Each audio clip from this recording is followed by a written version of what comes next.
તો સ્વાગત છે આજના પોડકાસ્ટમાં. તો લોકો કહેતા હોય છે કે પુરુષ ધીમે ધીમે લગ્ન પછી સિંહ માંથી ઉંદર બનતો જાય છે. તો શું આ હકીકત છે?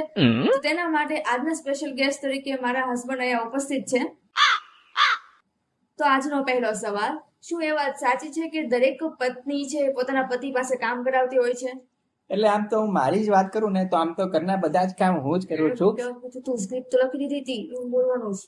હવે હવે સ્ક્રિપ્ટમાં લખ્યું છે બોલવા લાગુ, બીજું એડિટ કરી નાખીશ. તો આમ તો જોવા જઈએ ને તો 1 મિનિટ હો, આજ બોલવાનું જ ને. તો લગ્ન પહેલા પતિ સાવ એકલો હોય છે, ખોટા ખર્ચા કરતો હોય છે, મિત્રો સાથે પેટ્રોલ બાળીને રખડતો હોય છે, પણ જ્યારથી પત્નીની એન્ટ્રી થાય ત્યારથી તે ખૂબ સુધરી જાય છે. આ હું લખ્યું છું.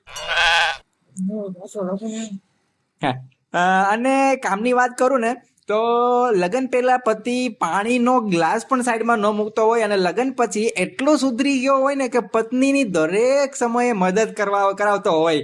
બાકી કામ તો પત્ની જ કરતી હોય છે. એટલે મારી પત્ની જ કરતી હોય છે, હું કાંઈ નથી કરતો એમ તમને કહું ને તો બરોબર કહેવાય. એટલે લોકોએ આપણા સમાજમાં અફવાઓ ફેલાવી છે કે કામ કરવું પડે એ બધું ખોટું છે, બરાબર. એટલે બાકી તો શું કહેવાય, બસ આમ બીજું કાંઈ છે નહીં. તો જોયું મિત્રો, હવે તમે જ કહો કે સાચા માટે એક પુરુષ લગ્ન પછી સિંહ માંથી ઉંદર બની જાય છે? અને હા, કમેન્ટ કરતા પહેલા તમારી પત્નીને જરૂર પૂછજો. બેઠો છું હું, બેઠો. કચરા પોતા બાકી છે, પાણીની ડોલ નીચે જ છે, હું વિડીયો પૂરો કરીને આવું છું. તો ચલો મળીએ બીજા પોડકાસ્ટમાં.